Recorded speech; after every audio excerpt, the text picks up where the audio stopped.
only if you're married, okay? Stuff like that. I mean, there's so many, that's what I meant with like we are a tool-using species and a sexual species, because even though many people think they're conservative, there's just like a basic sex drive in us, and some stuff just turns us on and we can't even control it. I mean, that's fetishism, you know.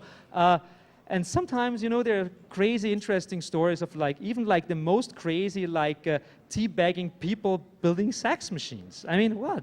Yeah. Okay. Hey, I was looking into Teledildonics and that kind of thing, looking at Slashdong about a year ago, and one of the first things I noticed about it, and I was in a long-distance relationship back then, but the problem was it seemed like the whole community is it's all kind of masturbatory. I mean, obviously, yes. But it seems like there's more of a concentration on self-pleasure. Like, it's more about jerking yourself off with a computer than jerking someone else off with a computer. It doesn't seem like there's as much to help with, like, relationships, that sort of thing. Do you think there's the balance is off? To a certain extent. I mean, I'm quoting an interesting French guy named Lacan, yeah?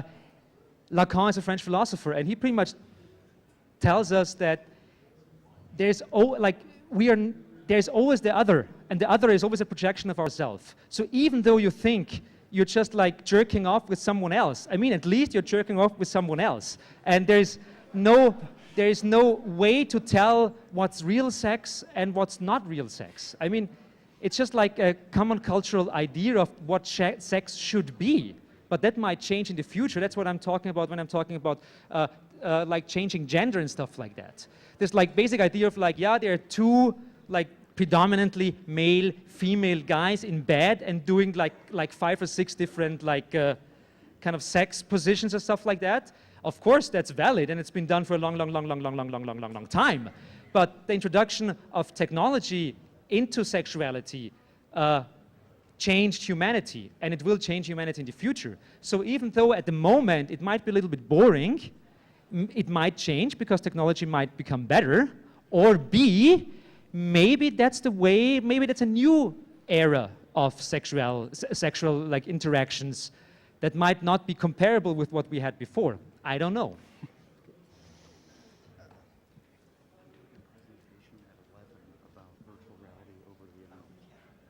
Yeah, and please tell me when I should shut up. I don't know. So I have a question about sort of hybridization of humans and machines.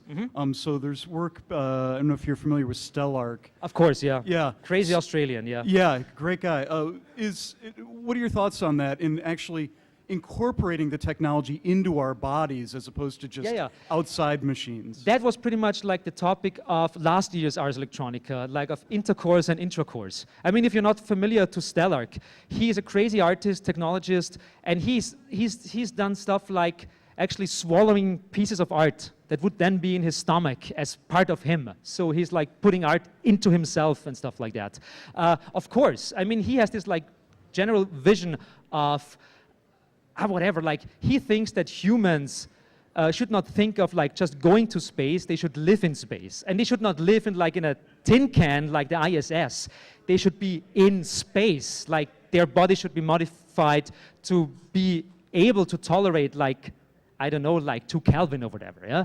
So he's pretty crazy about the whole stuff, but I have to remind you that the whole cyborg movement started in the early 1960s because this crazy guy kind of said, hey, we need new concepts for spacesuits.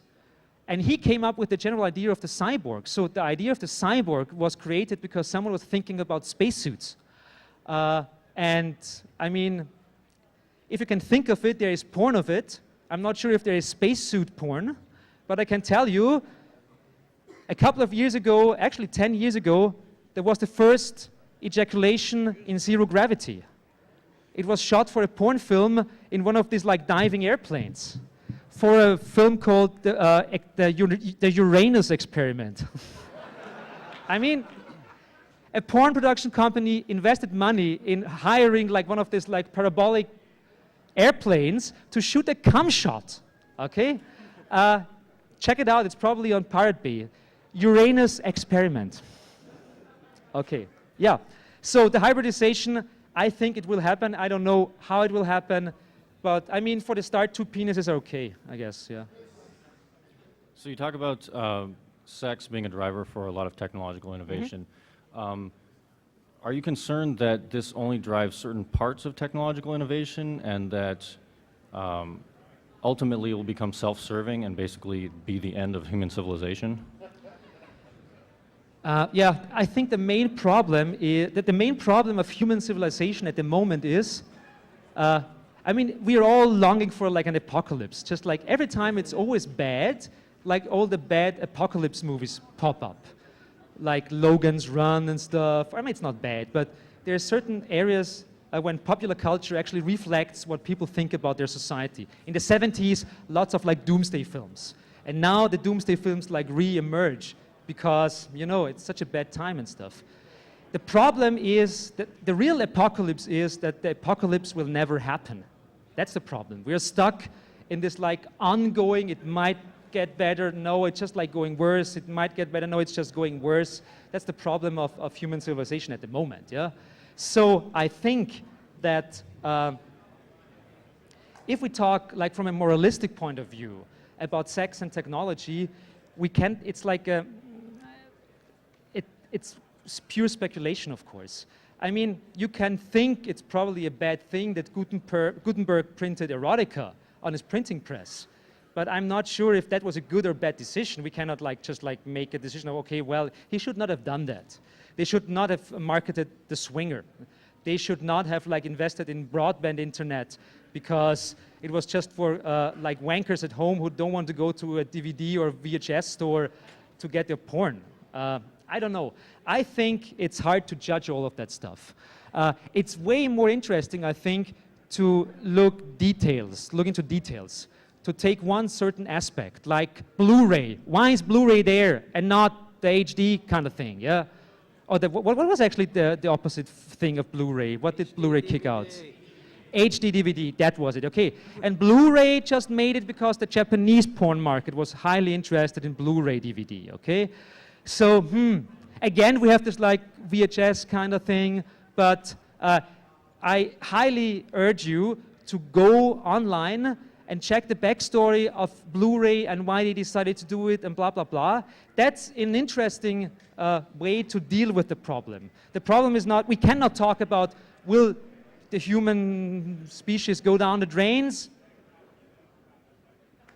Nah. I'm not talking really moral perspective. Okay. I'm talking about like space exploration. You mentioned space exploration. I mean, if there's sex machines everywhere and everyone can wank whenever they want, then there's no reason to do anything or to like leave the planet before you die. 2 minutes. Yeah, yeah. I mean, I like to wank and have sex, and I'm still doing things. Good.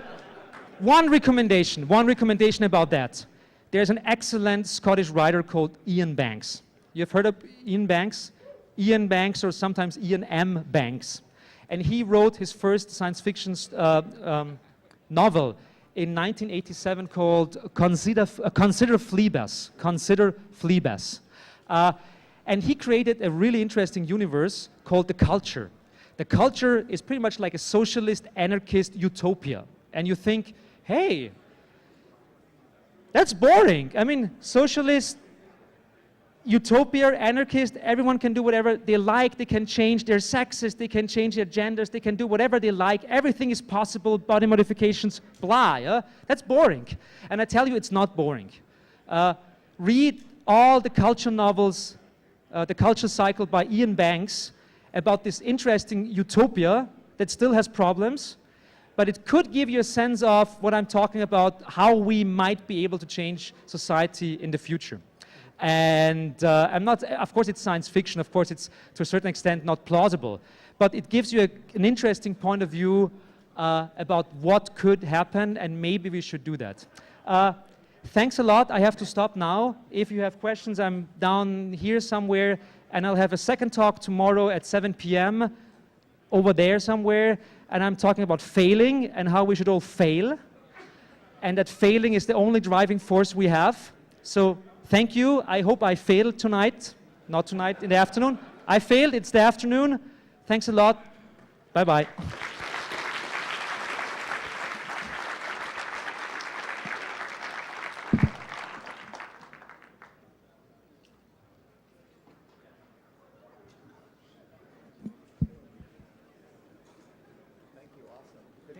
apologize. I had a problem next door. I didn't give you the big countdown. No problem. Close, Alaska. Yeah, sort of close. 1 second, I'm just like shutting down here. Yeah, and then good thing to do is to have chats with people. Just walk right out to the back.